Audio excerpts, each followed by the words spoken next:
Indo British advanced pain clinic నొప్పి మాయం surgery దూరం ఫర్ అపాయింట్మెంట్స్ 9155515563. మేము చెప్తా ఉన్నాం అల్లు అరవింద్ జాగ్రత్త, నువ్వు ఓన్లీ వేషాలు పగటి వేషాలు వేసుకొని మరొక చెత్త సినిమా తీసినావు. అదే మన పుష్ప అంటే ఏంది, మన సామాజిక అంటే సమాజాన్ని బాగుపరిచే సినిమా, అది ఒక స్మగ్లర్ సినిమా. అది ఎర్రచందనం అమ్ముకోవడానికి నువ్వు చేసిన దందలను చూపించినావు.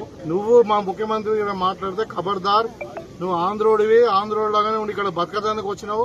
నేను ఒక ఎమ్మెల్యేగా, రూలింగ్ పార్టీ ఎమ్మెల్యేగా మాట్లాడుతూ ఉన్నాను. ఇవాళ మీకు ఇచ్చిన గౌరవాన్ని ఉంచి ఇక్కడ వ్యాపారం చేసుకోండి.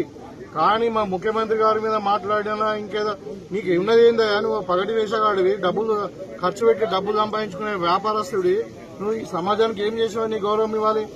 మీరు వ్యాపారం చేసుకుని బతకండి అంతే. మీ కాంట్రిబ్యూషన్ ఏముందా తెలంగాణకు? 100% మేము హెచ్చరిక జారీ చేస్తా ఉన్నాము. ఇంకా మన ఇంటి ముంగట కొంతమంది వాళ్ళు జాయింట్ యాక్షన్ కమిటీ వాళ్ళు ఏదో చేసినట్టు, కానీ ఖచ్చితంగా ఇట్లనే ఇదే పద్ధతిగా మార్చుకోకుంటే తప్పదంగా కాంగ్రెస్ శ్రేణులు కూడా తెలంగాణలో నీ సినిమాలు కూడా ఆడడం కొడుకని చెప్తా ఉన్నాం. నిజామాబాద్ ఎమ్మెల్యే వాక్యాలపై మీ స్పందన.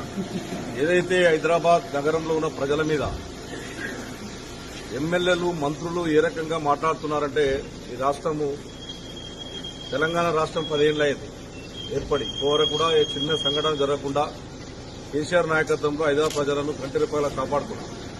ఇప్పుడున్నటువంటి గవర్నమెంట్ వచ్చిన తర్వాత ఎమ్మెల్యేలు రెచ్చిపోతా ఉన్నారు, మంత్రులు రెచ్చిపోతా ఉన్నారు. ఓ చిన్న సంఘటన ఆంధ్రోలు వెళ్ళిపోండి అనే విధంగా భయంకరంగా ఒక ఎమ్మెల్యేలు మాట్లాడారు. మన శిక్షణ తరగతులు పెట్టిరిల్లు, మరి స్పీకర్ ఆధ్వర్యంలో శిక్షణ తరగతులు పెట్టినప్పుడు ఇటువంటి భాష మాట్లాడొద్దు అన్నటువంటి ఆలోచన కూడా చెప్పాల్సిన అవసరం ఉంది.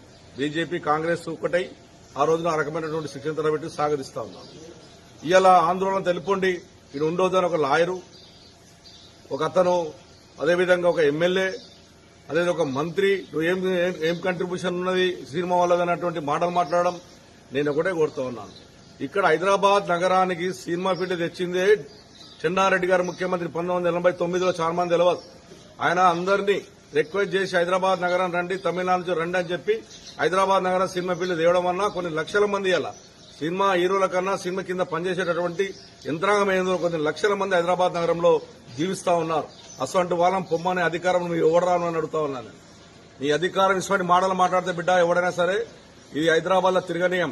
హైదరాబాద్ ప్రాపర్ మాది.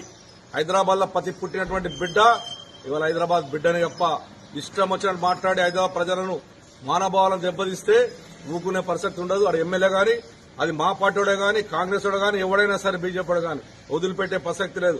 మా ప్రాంత ప్రజలను ఎవడన్నా ఏమనంటే ఒక శాసనసభ్యునిగా హైదరాబాద్ లో తిరగని అని చెప్పి ఈ సందర్భంగా తెలియజేస్తా ఉన్నారు. మార్చుకోండి. హైదరాబాద్ ప్రజలు ప్రశాంతతను కోరుకుంటారు తప్ప ఇష్టమైన మాట్లాడతాం వదిలిపెట్టే ప్రసక్తి లేదని చెప్పి ఎమ్మెల్యేలకు, మంత్రులకు కూడా హెచ్చరిస్తా ఉన్నారు.